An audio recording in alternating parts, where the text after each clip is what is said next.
Hi hello ನಮಸ್ಕಾರ ಎಲ್ಲರಿಗೂ Jai Hind. U K farm house YouTube ಚಾನಲ್ಗೆ ತಮ್ಮೆಲ್ಲರಿಗೂ ಸ್ವಾಗತ ಹಾಗೂ ಸುಸ್ವಾಗತ.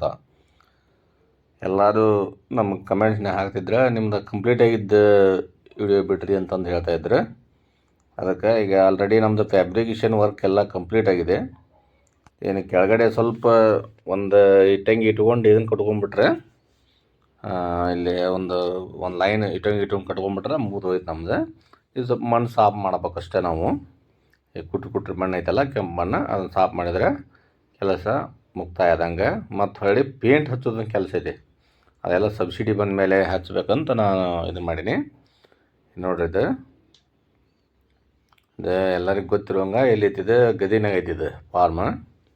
NLM ಸ್ಕೀಮ್ನಾಗ ತೊಗೊಂಡಿದ್ದು ನೋಡ್ರಿ. NLM ಸ್ಕೀಮ್ನಾಗ ಮಾಡಿಸಿ ಸೆಡ್ ಇದೆ, 210 ಕುರಿದೆ, 200+10 210 ಕುರಿ ಇದೆ. ಈ ಥರ ಮಾಡಿಸಿವಿ ನಾವು.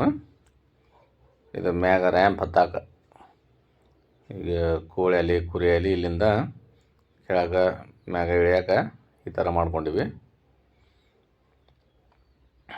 ನೋಡಿರಿ. ಇಲ್ಲೆಲ್ಲ ಜಳಿಗೆ ಹಾಕಿ ಕಂಪ್ಲೀಟ್ ಮಾಡಿಬಿಟ್ಟಿವಿ. ಇದು ನೋಡಿರಿ, ಇದು ಮೇನ್ ಡೋರ್ ಇದೆ, ಇದು ಎಂಟ್ರೆನ್ಸ್ ಇದೆ. ಎಂಟ್ರೆನ್ಸ್ ಈ ಕಡೆ ಒಂದಿಷ್ಟು ಕಂಪಾರ್ಟ್ಮೆಂಟ್ ಮಾಡಿಕೊಂಡು ಈ ಕಡೆ ಸ್ವಲ್ಪ ಮಾಡ್ಕೊಂಡಿವಿ. ಒಟ್ಟು 2,750 ಚೌರಸ್ ಫೀಟ್ ಐತೆ ನೋಡಿರಿ. 2,750 ಚೌರಸ್ ಫೀಟ್, 110 ಫೂಟ್ ಉದ್ದ, 25 ಫೂಟ್ ಆಗಲ್ಲ. ಇನ್ನು ನಾವು ಮರಿ ತರದ ಬಾಕಿ ಐತಿ, ಅದು ಸಬ್ಸಿಡಿ ಬಂದ ಮೇಲೇನ ತರಬೇಕು ಅಂತ ನಾವೀಗ ಅದನ್ನು ಪೆಂಡಿಂಗ್ ಇಟ್ಟಿವಿ. ಆಲ್ರೆಡಿ ಸ್ವಲ್ಪ ನಮ್ಮ ಆಡು ಅದಾವೆ, ಆಡು ಅಷ್ಟೇ ಇದ್ರೊಳಗೆ ಹಾಕಿರ್ತೀವಿ ಆಗಾರೊಮ್ಮೆ. ಅದು ಬಿಟ್ರೆ ಅವು ಹೆಚ್ಚು ಕೆಳಗನ ಇರ್ತಾವೆ ಆಡು. ಈಗ ನಾವಿನ್ನೂ ಕುರಿ ಪರಿ ಏನೂ ತಂದಿಲ್ಲಿದೆ. ಇದ್ರ ನೋಡಿ, ಇದ್ರೊಳಗೆ ನಾನು ಲಾಸ್ಟ್ಗೆ ಒಂದು 200 ಚೌರಸ್ ಫೂಟ್ ಇದನ್ನು ಮಾಡ್ಕೊಂಡೀನಿ, ಏನೋ ಹೊಟ್ಟಿಗೆ ಅಂತಂದು. ಈಗ ತೋರಿಸ್ತೀನಿ ದಡಲ್ಲಿ ಹೊಟ್ಟು ಹಾಕ್ಕೊಂಡಿವಿ. ಅಲ್ಲಿ ಹೊಟ್ಟು ಬೂಸ ಅಂತಾರಲ್ಲ, ಹೊಟ್ಟು ಹಾಕ್ಕೊಂಡಿವಿ. ಅದಕ್ಕೆ ಕೆಳಗಿಂದ ತೊಗೊಳಕ್ಕೂ ಒಂದು ಜಾಗ ಇದನ್ನು ಡೋರ್ ಮಾಡ್ಕೊಂಡಿವಿ. ಈಗ ಮ್ಯಾಗ ಬರ್ಬೇಕಂದ್ರೆ ನಾವು ಸುತ್ತ ಆಸೆ ಬರ್ಬೇಕಾಗತ್ತೆ, ಎಲ್ಲ ರ್ಯಾಂಪ್ ಐತಿ. ಅದರ ಸಂಬಂಧ ಇಲ್ಲೇ ನೋಡ್ರಿ, ಇಲ್ಲೇ ಅದಕ್ಕೆ ಒಂದು ಮಿಚ್ಚುಣಿಕೆ ಅಂದರೆ ಏಣಿ ಇಟ್ಟು ಇಲ್ಲೇ ದಾರಿ ಮಾಡ್ಕೊಬಿಟ್ಟೀನಿ. ಇಲ್ಲೇ ಕೆಳಗೆ ಇಳಿದು ಒಬ್ಬರು ತುಂಬಿಕೊಟ್ರೆ ಅಥವಾ ತುಂಬಿಟ್ಟು ನಾವು ಒಂದು ಹಗ್ಗ ತೊಗೊಂಡು ಕಟ್ಟಿ ಬಂದುಬಿಟ್ರೆ ಮೇಲೆ ಜಾಕೊಂಡ್ಬಿಡ್ಬೋದು. ಇಲ್ಲೇ ಅವಕ್ಕೆ ಹಾಕಕ್ಕೆ ಅನುಕೂಲ ಆಗತ್ತೆ ಅನ್ನೋದಕ್ಕೆ ಇಲ್ಲೇ ಇದನ್ನು ಒಂದು 4 ಶೀಟ್ ತೆಗಿಸಿ ನಾ ಏನು ಮಾಡೀನಿ, ಅಲ್ಲೇ ಒಂದು ಏಣಿ ಇಟ್ಬಿಟ್ಟೀನಿ. ಇಷ್ಟಾಗೈತೆ ನೋಡ್ರಿ. ಈಗ ಈ ಪೇಂಟ್ ಒಂದು ಬಾಕಿ ಐತೆ ನಮ್ಮದು. ಆ ಪೇಂಟ್ ಒಂದು ಹಚ್ಬೇಕಾಗಿ ನಾವು ಇನ್ನೂ ಹಚ್ಚಿಲ್ಲ. ಅದರ ಸಬ್ಸಿಡಿಗೋಸ್ಕರ ನಾವು ವೇಟ್ ಮಾಡತ್ತೀವಿ. ಈಗ 1ನೇ ಸಬ್ಸಿಡಿಗೆ ನಾವು ಇದನ್ನು ಮಾಡೇವ್ರಿ. ಈಗ ಎಲ್ಲ ನಮ್ಮದು ಇದಾಗಿ ಇನ್ಸ್ಪೆಕ್ಷನ್ ಆಗಿ ಹೋಗೈತಿ. ಈಗ ಅದೊಂದು ಮಾಡ್ಬೇಕು. ಈಗ ಅಷ್ಟೇ ನೋಡ್ರಿ.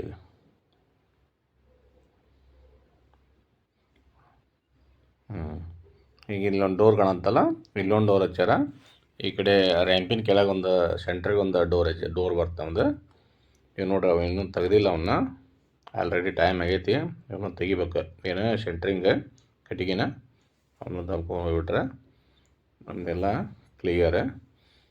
ಈಗ ಸ್ವಲ್ಪ ಮಣ್ಣಾಗಿನ್ನ ಸಾಫ್ ಮಾಡೋದು, ಅದನ್ನು ನಾವು ಮನಿಯಾರ ಮಾಡ್ಕೋಬೇಕು. ಅವೆಲ್ಲ ಆಳಚ್ಚಿ ಮಾಡೋದು ಅವಶ್ಯಕತೆ ಇಲ್ಲ, ಮನಿಯಾರ ಮಾಡ್ಕೊತೀವಿ. ನೋಡ್ರಿ, ಆ ಕಡೆ ಅದು ಹೊಟ್ಟಿಂದ ಆಯಿತು. ಈ ಕಡೆ ಈಗೆಲ್ಲ ಮರಿ ಹಾಕಕ್ಕೆ ಕೆಳಗನ ಹಾಕ್ಬೋದು, ಮೇಲಿನ ಹಾಕ್ಬೋದು. ಕೆಳಗೆ ನಾವು ದಾನೂ ಕಟ್ಕೋಬೋದು, ಕೋಳಿನೂ ಬಿಟ್ಕೋಬೋದು. ಜವಾರಿ ಕೋಳಿ ಅಂತ ಕೋಳಿನ ಬಿಟ್ಕೋಬೋದು.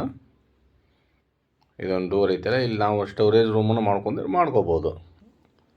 ಅಥವಾ ಸ್ಟೋರೇಜ್ ರೂಮನ್ನು ಅಲ್ಲೇ ಮೇಲೆ ಮಾಡ್ಬೋದು. ಅದು ಹೊಟ್ಟಿಟ್ಟಿವಲ್ಲ, ಅಲ್ಲೇ ಸ್ಟೋರೇಜ್ ರೂಮನ್ನು ಮಾಡ್ಕೋಬೋದು. ಈ ಥರ ಮಾಡಿ ಫ್ರೆಂಡ್ಸ್. ಅದು ಆ ಕಡೆ ಕಾಣುತ್ತಲ್ಲ, ಅದನ್ನೊಂದು ಕೋಳಿ ಫಾರ್ಮ್ ಅದು. ಇದೊಂದಂತ ಕುರಿಗೆ ಅಂತ ಮಾಡ್ಕೊಂಡಿವಿ ನಾವೀಗ. ಇದು ನೋಡಿ, ಬ್ಯಾಕ್ ಸೈಡ್ ಅದ್ರದ್ದು ಏನೋ ಹಿಕ್ಕಿ ಗಂಜಲೆಲ್ಲ ಬೀಳುತ್ತಲ್ಲ, ಇದು ಹಿಂಗೆ ಹೊರಗೆ ಬರೋಂಗೆ ಸ್ಲಾಪಿ ಮ್ಯಾಗ ತೆಗೆದಾಕೊಂಡ್ಬಿಟ್ಟಿವಿ ನಾವು. ಸೀಟ್ ಹಾಕ್ಕೊಂಡಿವಿ. ಈ ಥರ ಒಂದು ಸ್ವಲ್ಪ ಏನಾರ ಬರಲಿಲ್ಲ ಅಂದರೂ ಕೂಡ ನಾವು 8 ದಿನಕ್ಕೊಮ್ಮೆ ಮೇಲಿಂದ ಜಾಡು ಹೊಡೆದ್ಬಿಟ್ರೆ ಎಲ್ಲ ಕೆಳಗೆ ಬಂದ್ಬಿಡುತ್ತೆ. ಈ ಥರ ಮಾಡ್ಕೊಂಡಿ ನೋಡ್ರಿ, ಹೆಂಗೆ ಕಾಣುತ್ತೆ ನಮ್ಮ ಶೆಡ್ಡಿಗೆ.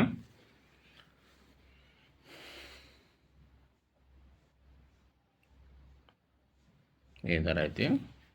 ಯಾರು ಮಾಡಿಸ್ಬೇಕಂದ್ರೆ ಅಥವಾ ಇದ್ರ ಬಗ್ಗೆ ಏನಾರು ಮಾಹಿತಿ ಬೇಕಂದ್ರೆ ನಾನು ಡಿಸ್ಕ್ರಿಪ್ಷನ್ ನಂಬರ್ ಹಾಕಿರ್ತೀನಿ, ಆ ನಂಬರ್ಗೆ ಕಾಲ್ ಮಾಡ್ಬೋದು. ಏನೆಲ್ಲ ಅಪ್ಲಿಕೇಶನ್ ಹಾಕೋರು ಅಥವಾ ಈ ಫ್ಯಾಬ್ರಿಕೇಷನ್ ಕೆಲಸ ಮಾಡೋರು ಎಲ್ಲಿ ಸಿಗ್ತಾರೆ ಅನ್ನೋದನ್ನು ನಾವು ಎಲ್ಲ ಡೀಟೇಲ್ ಆಗಿ ಹೇಳ್ತೀವಿ. ಯಾರಿಗೆ ಏನೋ ಡೌಟ್ ಇದ್ದರೆ ನಮ್ಗೆ ಫೋನ್ ಮಾಡಿದರೆ ನಾವು ಎಲ್ಲ ಡೌಟ್ ಕ್ಲಿಯರ್ ಮಾಡ್ತೀವಿ. ನಾ ಯಾರ ಫೋನ್ ಮಾಡಿದ್ರು ಅವ್ರಿಗೆ ಎತ್ತೆಲ್ಲ ಅವ್ರ ಕಾಲು ಮಾತಾಡ್ತೀನಿ. ನಾನು ಕಾಲ್ ಮಾಡಿದವ್ರಿಗೆ ನೆಗ್ಲೆಕ್ಟ್ ಮಾಡೋಂಗಿಲ್ಲ, ಮಾತಾಡ್ತೀನಿ. ಇಷ್ಟು ಹೇಳಿ ನಮ್ಮ ವಿಡಿಯೋನ ಮುಕ್ತಾಯ ಮಾಡ್ತೀವಿ. ಯಾರಿಗೆ ಏನೇ ಡೌಟ್ ಇದ್ದರೂ ಡಿಸ್ಕ್ರಿಪ್ಷನ್ ನಂಬರ್ ಇರ್ತೈತಿ, ಕಾಲ್ ಮಾಡ್ಬೋದು. ನಮ್ಮ ಚಾನಲ್ನ ಶೇರ್ ಮಾಡಿರಿ, ಲೈಕ್ ಮಾಡಿರಿ, ಸಬ್ಸ್ಕ್ರೈಬ್ ಮಾಡಿರಿ. ಇನ್ನೂ ಹೆಚ್ಚು ವಿಡಿಯೋನ ನಾನು ಹಾಕ್ತಾಯಿರ್ತೀನಿ. ಇನ್ನು ಮರಿ ಬಂದು ಅಂತಂದ್ರೆ ಡೈಲಿ ನಾನು ಅಪ್ಡೇಟ್ ಮಾಡ್ತಾಯಿರ್ತೀನಿ. ನಾನು ಈಗ ಹೊಸದಾಗಿ ಮಾಡವ. ಓಕೆ, ಜೈ ಹಿಂದ್, ಜೈ ಕರ್ನಾಟಕ.